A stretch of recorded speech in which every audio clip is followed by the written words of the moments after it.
Good morning everyone. आज 3 दिसंबर है और आज का डेली जो सुबह में प्रैक्टिस करते हैं उसका सेशन होगा ये। हम लोगों ने पिछले 2 दिनों में मॉडर्न हिस्ट्री के एमसीक्यू प्रैक्टिस किए हैं। आज हम लोग बायोलॉजी के करने वाले हैं। कल एक हमारे स्टूडेंट ने ही कमेंट किया था कि इसको चैप्टर वाइज कर देते तो अच्छा रहता। बिल्कुल सही समझ रहे आप, चैप्टर वाइज ही है ये। चैप्टर कैसे पता करें, तो जो घटना चक्र में सीक्वेंस दिया हुआ है ना बायोलॉजी का, साइंस का, उसी सीक्वेंस में हम लोग कर रहे हैं। मॉडर्न हिस्ट्री में भी कदाचित वही सीक्वेंस है, बस सवाल उसके नहीं है, चैप्टर का सीक्वेंस वही है यहाँ पर। ओके, इसलिए आज जैसे बायो का आया है, कल भी बायो का आएगा और उसके बाद से फिर हम लोग 2 दिन मॉडर्न हिस्ट्री का कर लेंगे। मॉडर्न हिस्ट्री जल्द ही कंप्लीट हो जाएगा, उसके बाद हम लोग साइंस कंप्लीट कर लेंगे, केमिस्ट्री और फिजिक्स को भी। ओके, देखिए आज का पहला सवाल क्या है और हर सवाल का आंसर आपको निकालना है। मैंने बार बार बोला है, थोड़ा सा तो प्रयास आपको भी करना चाहिए, केवल सुनिएगा मत, हर सवाल का आंसर निकालिए। अंत में देखिए कितने सही हुए कितने गलत हुए, जिससे आपको अंदाज़ा होगा कि किस प्रकार के सवाल आपके सही हो रहे हैं। क्या लिखा हुआ पहला सवाल कि कोशिका घटकों में किसका मुख्य कार्य प्रोटीन संश्लेषण होता है। Which cell component is mainly responsible for protein synthesis. Protein synthesis का तात्पर्य होता है कि प्रोटीन का निर्माण के लिए कौन इसमें से रिस्पॉन्सिबल होता है। लाइजोजोम्स होता है, माइटोकॉन्ड्रिया, गोल्जी काय या फिर राइबोजोम्स होते हैं। ये सवाल पूछा जा सकता है और बहुत आसान सवाल है, ये कोई कठिन सवाल नहीं है। बायो का सबसे आसान सवाल में से एक है। सेल थ्योरी जब आप पढ़ते हैं तो वहाँ पर इस प्रकार के कॉन्सेप्ट आपको रिवाइज करना होता है। इसका आंसर क्या हो जाएगा? इसका आंसर हो जाएगा सी, राइबोजोम्स इसके आंसर हो जाएंगे। आप वीडियो को एचडी में चलाएंगे तो आपको सवाल और सभी चीज़ें स्पष्ट दिखेंगी, कहीं पर कुछ भी ब्लर नहीं होता है। ये एचडी में ही अपलोड होता है, तो कल एक को ये भी कंसर्न आ रहा था, तो आप आसानी से चलाइए, किसी भी फॉर्मेट में आपको दिखेगा सब कुछ स्पष्ट। ओके, देखिए क्या है कि राइबोजोम्स एमआरएनए के ट्रांसलेशन के दौरान अमीनो अम्ल को जोड़ करके एमिनो एसिड जिसको कहा जाता है, पॉलीपेप्टाइड श्रृंखला बनाते हैं। जो प्रोटीन संश्लेषण की मुख्य प्रक्रिया जो होती है वो यही श्रृंखला ही होती है। तो इसका आंसर क्या हो जाएगा? सी, इसका राइबोजोम्स आंसर हो जाएगा। माइटोकॉन्ड्रिया को क्यों कोशिका का पावर हाउस कहा जाता है? बहुत आसान सवाल है। माइटोकॉन्ड्रिया पावर हाउस होता है कोशिका का, क्यों कहा जाता है ये आपसे पूछा जा रहा है। इसमें डीएनए होता है, डीएनए के कारण इसको नहीं कहा जाता। इसमें डीएनए होता है लेकिन इसके कारण से इसको पावर हाउस नहीं कहा जाता है। यह एटीपी पैदा करता है, तो यही उसका आंसर हो जाएगा। यह एटीपी ऊर्जा को उत्पादन करता है। देखेंगे इसको, यह प्रोटीन बनाता है। प्रोटीन तो अभी देखा हमने राइबोजोम्स का काम होता है, विभाजन को नियंत्रित करता नहीं, इसके कारण भी इसको पावर हाउस नहीं कहा जाता है। एटीपी पैदा करता है, ऊर्जा पैदा करता है, जिसके कारण से इसको कहा जाता है। माइटोकॉन्ड्रिया ऑक्सीडेटिव फॉस्फोराइलेशन के माध्यम से एटीपी का उत्पादन करते हैं, जो कोशिका की ऊर्जा का मुख्य स्रोत होता है, सेल की ऊर्जा का मुख्य स्रोत होता है। और सेल हमारी सबसे छोटी कार्यात्मक इकाई है हमारे शरीर में। सेल से मिलकर के टिश्यूज बनते हैं, टिश्यू से मिलकर के अंग का निर्माण होता है और अंगों से मिलकर के ही शरीर का निर्माण होता है। तो यानी कि सेल को जो एनर्जी मिल रही है वो इसी के द्वारा मिल रही है और सेल से ही टिश्यू का निर्माण होता है। तो यानी टिश्यू को भी एनर्जी उसी से मिलेगा। पूरे शरीर का जो एनर्जी मिलता है वो इसी से मिलता है। हम जो भी भोजन ग्रहण करते हैं वह अंततः ऊर्जा में जो उसका परिवर्तन होता है वो माइटोकॉन्ड्रिया में ही जाकर के होता है। वहीं पर एटीपी का उत्पादन होता है, ऑक्सीडेटिव फॉस्फोराइलेशन के माध्यम से ऊर्जा का उत्पादन होता है, जो हमारे शरीर को संचालित करता है। इसका आंसर बी हो जाएगा, इसको ज़रूर याद रखिएगा। मानव शरीर में किस अंग में कार्बोहाइड्रेट पाचन सबसे पहले शुरू होता है? In which organ does carbohydrate digestion first start in the human body. आपके शरीर में कार्बोहाइड्रेट का पाचन कहाँ से शुरू हो जाता है? स्टमक में, पेट में, छोटी आंत में, मुख में या फिर बड़ी आंत में, लार्ज इंटेस्टाइन में। इसका आंसर क्या हो जाएगा? इसका आंसर हो जाएगा कि भाई सबसे पहले मुख से उसका पाचन शुरू हो जाता है। लार में मौजूद अल्फ़ा एमाइलेज, जिनको क्या कहा जाता है? अल्फ़ा एमाइलेज कहा जाता है। ये स्टार्च को तोड़ना शुरू कर देते हैं। एक दिन और मैंने बताया था स्टार्च को तोड़ने का क्या तात्पर्य, कैसे इसका अनुभव करें। तो जब आप रोटी खाते हैं तो बिना किसी चीज़ के रोटी खाइए, केवल रोटी ही खाइए। उसको निगलने से ठीक पहले आपको हल्का सा मीठापन का एहसास होता है। तो यानी कि उसका मुख में ही पाचन शुरू हो गया है। तो वो स्टार्च को तोड़ना शुरू कर देता है, जिसके कारण से इसका पाचन हमारे मुख से ही शुरू हो जाता है। पाचन तंत्र जो आप पढ़ते हैं उसमें मुख का भी आपने चित्र बनाया होगा। अगर आपने 9th में बायोलॉजी पढ़ी होगी स्कूल में, तो उसे पाचन तंत्र का फोटो बनाना होता था इंसान में, जो मुख से शुरू होकर के पूरा यहाँ तक आता था। पूरा फूड पाइप होता है, फिर स्टमक होता है, अलग अलग तंत्र उसमें शामिल होते हैं। तो मुख से शुरू होता है, इसको भी ध्यान में रखिएगा। इसका आंसर क्या हो जाएगा? इसका आंसर सी हो जाएगा। नाइट्रोजन स्थिरीकरण के लिए लेग्यूम्स की जड़ों में कौन सा जैव उर्वरक मिलता है? लेग्यूम्स की जड़ों में कौन सा जैव उर्वरक मिलता है? एजेटोबैक्टर, राइबोजियम, या फिर नाइट्रोजोम्स, या फिर बैसिलस मिलता है? कौन सा मिलता है हमें नाइट्रोजन स्थिरीकरण के लिए लेग्यूम्स की जड़ों में? तो इसका आंसर हो जाएगा राइजोबियम मिलता है। बी इसका आंसर हो जाएगा। राइजोबियम्स लेग्यूम्स दालों की जड़ों में नोड्यूल बना करके सहजीवी संबंध स्थापित करते हैं और नाइट्रोजन को फिक्स करते हैं। इसका आंसर क्या हो जाएगा? इसका आंसर बी हो जाएगा। राइबोजियम का यह काम होता है, राइजोबियम का। नाइट्रोजन का स्थिरीकरण क्या होता है? दरअसल में प्रकृति में जो नाइट्रोजन N2 की मात्रा में मौजूद है, जो हमारे प्रकृति का सबसे बड़ा हिस्सा है, 78% नाइट्रोजन है, 21% ऑक्सीजन है। तो ये जो 78% है ना, ये दरअसल में पेड़ पौधे या कोई भी ह्यूमन बीइंग इसको डायरेक्टली यूज नहीं कर सकते हैं। कुछ ऐसे जीव होते हैं जो इसको अमोनिया में तोड़ेंगे या अलग अलग चीज़ों में नाइट्रोजन के साथ बनाएंगे, तभी जाके इसका उपयोग संभव हो पाता है। तो इसीलिए कुछ जीव हैं प्राकृतिक तौर पर और कुछ और कारणों के कारण से N2 का स्थिरीकरण हो सकता है। इसको बोलते हैं नाइट्रोजन का फिक्सेशन, जिसके पश्चात उसका यूज किया जा सकता है।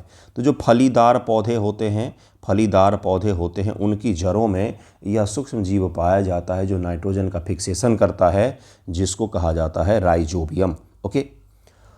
कोशिका झिल्ली में Na+, K+ एटीपेस पंप का मुख्य कार्य क्या होता है? मतलब कोशिका झिल्ली सेल मेम्ब्रेन में एक पंप होता है जिसको पावर पंप भी कहा जाता है, जो सोडियम प्लस और पोटेशियम प्लस इनका सेल के भीतर ले जाने का और सोडियम को बाहर ले आने का काम करता है। इसका पूछ रहा है कि मुख्य कार्य क्या होता है?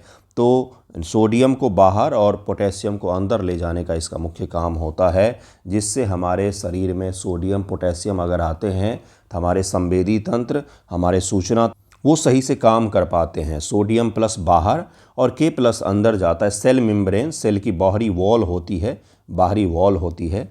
यह सक्रिय परिवहन के द्वारा 3 Na+ को बाहर और 2 पोटेशियम प्लस को अंदर पंप करता है, जिससे विद्युत रासायनिक ग्रेडियंट्स बनता है और इसी ग्रेडियंट्स के कारण से हमारे संवेदी तंत्र जो हैं वो काम कर पाते हैं, हम सुन पाते हैं, हम सब महसूस कर पाते हैं, इत्यादि जो चीज़ें हो पाती हमारे शरीर में, वो इसी के कारण से हो पाता है। इसका आंसर क्या हो जाएगा? इसका आंसर सी हो जाएगा। मति भ्रम होने लग जाता है अगर ये प्रक्रिया बंद हो जाए तो। किस ऊतक में विश्राम अवस्था एट रेस्ट में सेलुलर की दर सबसे अधिक रहती है? किस ऊतक में होता है? वसा ऊतक में, वसा टिश्यू में, लीवर टिश्यू में, मांसपेशी में, हड्डियां में, किस में विश्राम अवस्था में रेस्पिरेशन की दर सबसे अधिक होती है? जब आप विश्राम कर रहे हैं तब भी रेस्पिरेशन की दर जो है वो सबसे हाईएस्ट होगा। तो 6 का आंसर क्या हो जाएगा? यह हमारे लीवर में होता है। विश्राम में लीवर मेटाबॉलिक रूप से सबसे सक्रिय होता है। ग्लाइकोजन और डिटॉक्सिफिकेशन आदि के कार्यों के कारण से यह सबसे बिजी रहता है विश्राम की अवस्था में भी, क्योंकि हमारे शरीर में जो रक्त हैं उनमें डिटॉक्सिफिकेशन करता रहता है, उसको छानता रहता है, उसको शुद्ध बनाता रहता है। तो इसका आंसर क्या हो जाएगा? इसका आंसर बी हो जाएगा। गोल्जी तंत्र का मुख्य कार्य क्या है? आज सवाल का फ्रंट थोड़ा सा छोटा हो गया है, इसको सही कर दूंगा मैं। कोई बात नहीं, अगर नेक्स्ट वीडियो में ये चैलेंज आपको नहीं आएगा।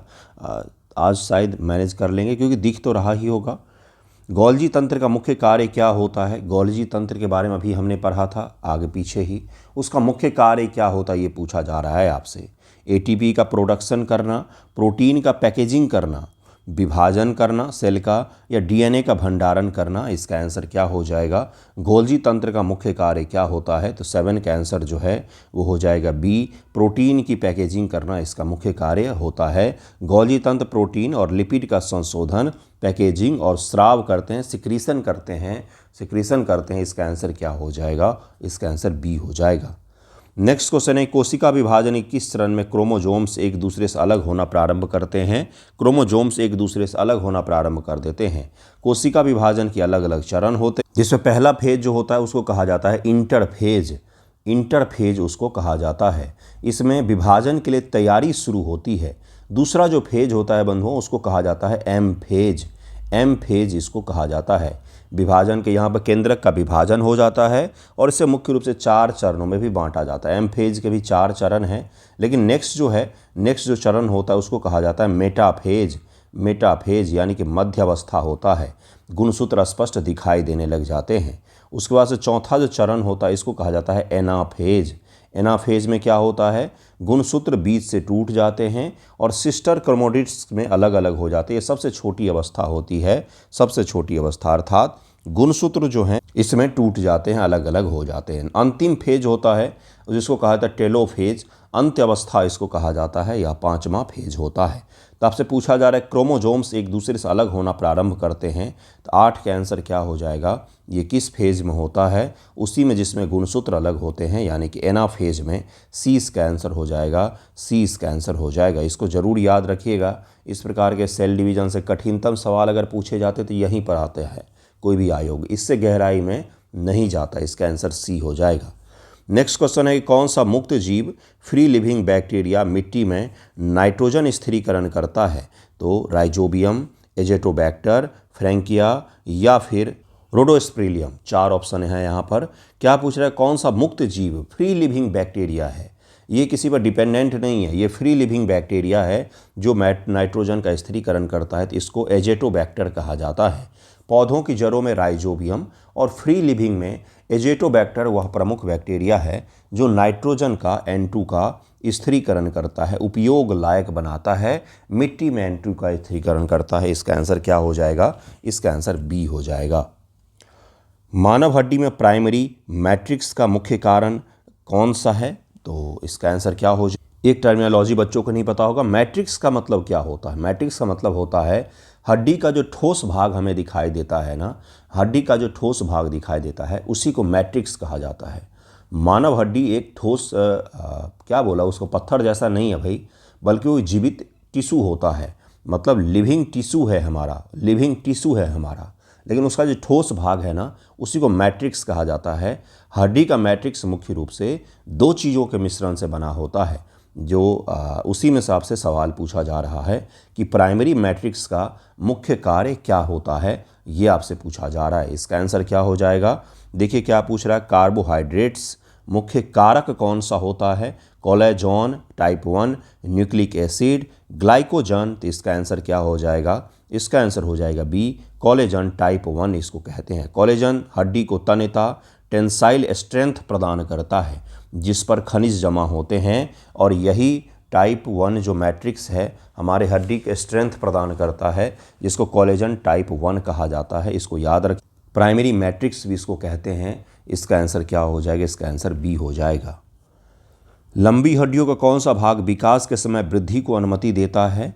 तो रोबोन या फिर एपीफाइलजिल या फिर मिड सॉफ्ट या फिर पॉरीऑट्सियम। तो क्या पूछ रहा है, लंबी हड्डियों में कौन सा भाग विकास के समय में जब आपका ग्रोथ हो रहा होता है तो उसको देता बढ़ाता है? इसका आंसर क्या हो जाएगा? इसका आंसर हो जाएगा बी, अर्थात एपीफाइजिल प्लेट्स इसको कहा जाता है। एपीफाइजिल प्लेट्स कार्टिलेज की परत होती है जहाँ नई हड्डी बनती है, और लंबाई जो आपकी बढ़ती है तो उसके साथ साथ हड्डियाँ भी तो बढ़ रही है, वो इसी का काम होता है। इसका आंसर क्या हो जाएगा? इसका आंसर बी हो जाएगा। एपीफाइजिल प्लेट्स को याद रखिएगा, सवाल पूछा जा सकता है अगर कठिन स्तर के पूछे जाते हैं तो। मानव पेशियों में ट्रोजनिन और ट्रोपोमाइसिन का क्या मुख्य कार्य होता है? ट्रोपोमायोसिन का मुख्य कार्य क्या होता है? मानव मांसपेशियों में आपके मसल्स में इसका क्या काम होता है वो पूछ रहा है। एटीपी का उत्पादन करना, क्रिया नियमन करना, रेगुलेशंस करना, या फिर ग्लाइकोजन का भंडारण करना, या फिर न्यूरोट्रांसमीटर के रूप में काम करता है। क्या होता है? इसका आंसर क्या हो जाएगा? ट्रोजनिन ट्रोपोमायोसिन कहा जा रहा है। इसका मुख्य कार्य क्या होता है हमारे मसल्स में, तो क्रिया नियमन करता है, रेगुलेशन करता है। यह प्रोटीन कैल्शियम 2+ आयन की उपस्थिति में एक्टिन वो मायोसिन के बीच क्रिया को नियंत्रित रेगुलेट करते हैं। इसका आंसर क्या हो जाएगा? इसका आंसर बी हो जाएगा। इसको याद रखिएगा, इसका आंसर बी हो जाएगा।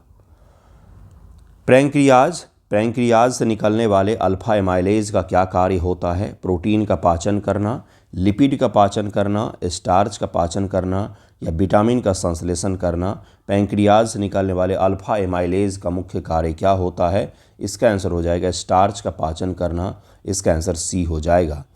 पॉलीसेकेराइड जैसे कि स्टार्च को माल्टोज और छोटे छोटे शर्कराओं में तोड़ना जिससे उनका पाचन आसानी से हो सके, इसी का मुख्य काम होता है। इसका आंसर क्या हो जाएगा? सी हो जाएगा।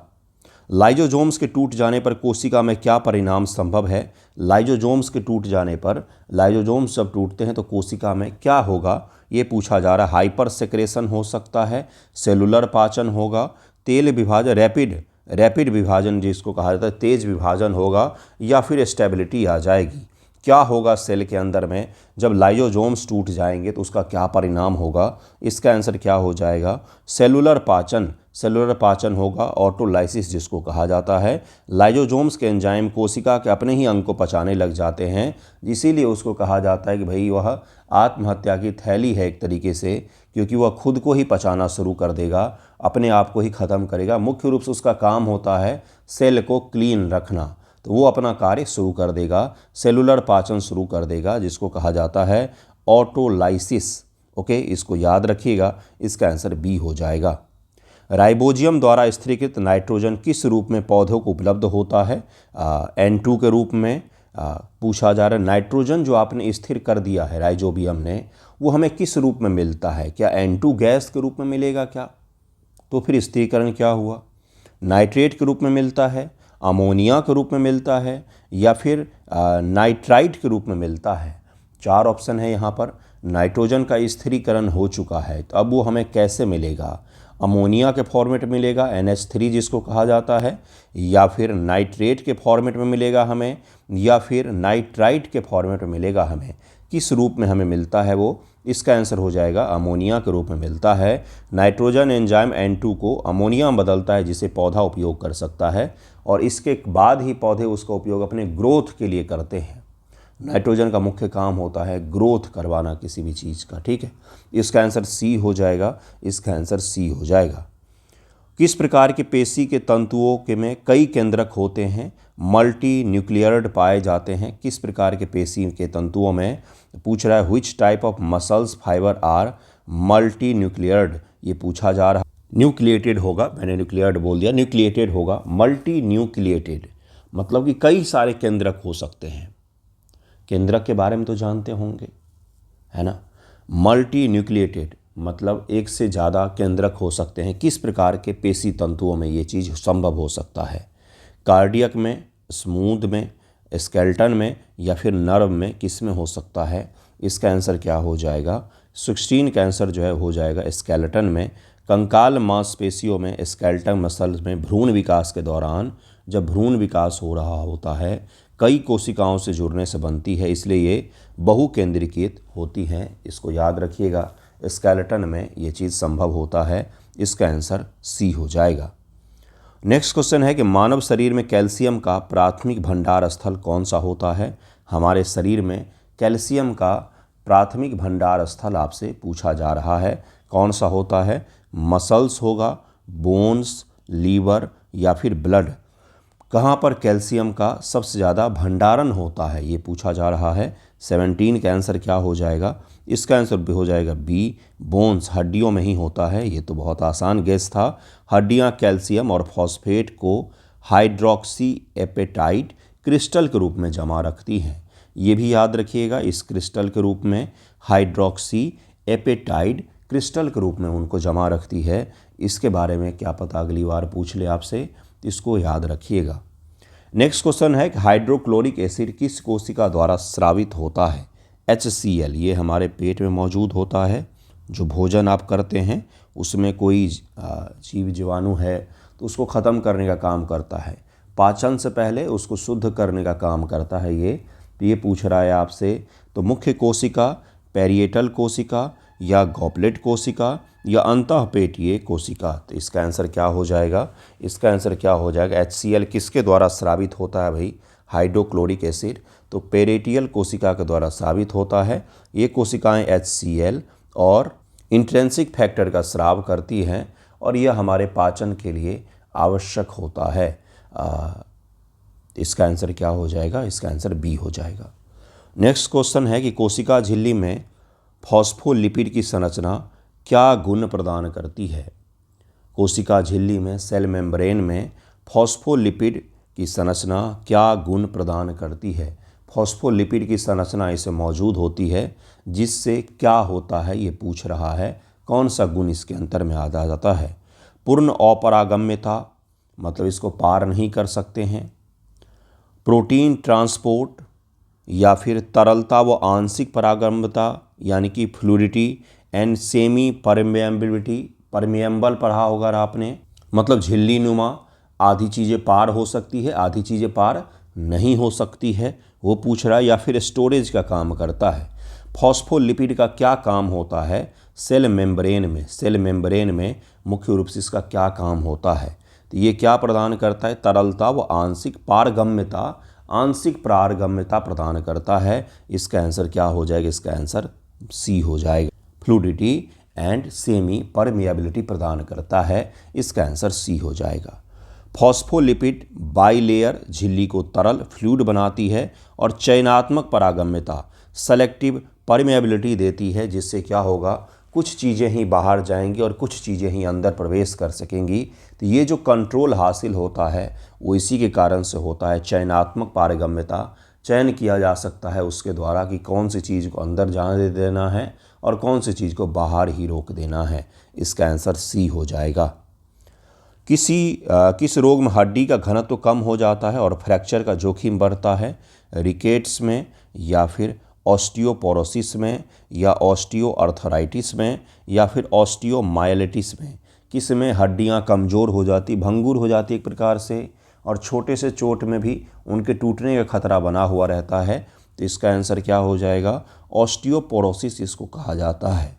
ऑस्टियोपोरोसिस में अस्थि खनिज तत्व बोन मिनरल डेंसिटी यह कम हो जाता है, जिससे उनकी कठोरता कम हो जाएगी, मजबूती उनकी कम हो जाएगी, अगर आसान भाषा में हम लोग समझें, जिसके बाद से वो आसानी से टूट सकता है, लेकिन उतना भी आसान नहीं होता है। मतलब अगर आपको मध्यम श्रेणी का भी चोट लगे तो वह टूट सकता है, जिससे हड्डियां कमज़ोर हो जाती है। यह किस बीमारी में होता है? तो ऑस्टियोपोरोसिस इसको कहा जाता है। बी इसका आंसर हो जाएगा। छोटी आंत का वह भाग जहां विटामिन B12 का अवशोषण होता है, स्मॉल इंटेस्टाइन का वह भाग जहां विटामिन B12 का अवशोषण होता है, डुओडेनम उसको कहा जाता है, या जेजुनम कहा जाता है, इलियम या फिर कोलन कहा जाता है। क्या पूछ रहा है? विटामिन B12 का अवशोषण हो जाता है वहाँ पर। इसका आंसर क्या हो जाएगा? 21 का। इसका आंसर हो जाएगा सी, इलियम इसको कहा जाता है। विटामिन B12 का अवशोषण इलियम में इंट्रिंसिक फैक्टर की मदद से होता है और यह स्मॉल इंटेस्टाइन में होता है, ये भी याद रखिएगा। इसका आंसर सी हो जाएगा। नेक्स्ट क्वेश्चन है, कौन सा चरण क्रोमोजोम्स विश्लेषण के लिए उपयुक्त होता है? कौन सा चरण क्रोमोजोम्स विश्लेषण के लिए उपयुक्त होता है, ये पूछा जा रहा है आपसे। Prophase, metaphase, anaphase, telophase. अभी मैंने आपको सेल डिवीज़न के सारे फेज बताए हैं, जो कहाँ से शुरू होकर के कहाँ पर टेलोफेज पर में ख़त्म होता है। तो इसका आंसर क्या हो जाएगा? इसका आंसर हो जाएगा बी, मेटाफेज में होता है। मेटाफेज में क्रोमोजोम सबसे अधिक संघनित और स्पष्ट दिखाई देता है। इसी में यह प्रक्रिया संपन्न होती है, जिसको कहा जाता है क्रोमोजोम्स का विश्लेषण इसी में संपन्न होता है। इसका आंसर क्या हो जाएगा? इसका आंसर मेटाफेज हो जाएगा। नेक्स्ट क्वेश्चन है कि नाम ध्यान से पढ़िएगा। एजोस्पिरिलियम इसको कहा जाता है, जो जैव उर्वरक होता है। जैव उर्वरक क्या होता है भाई?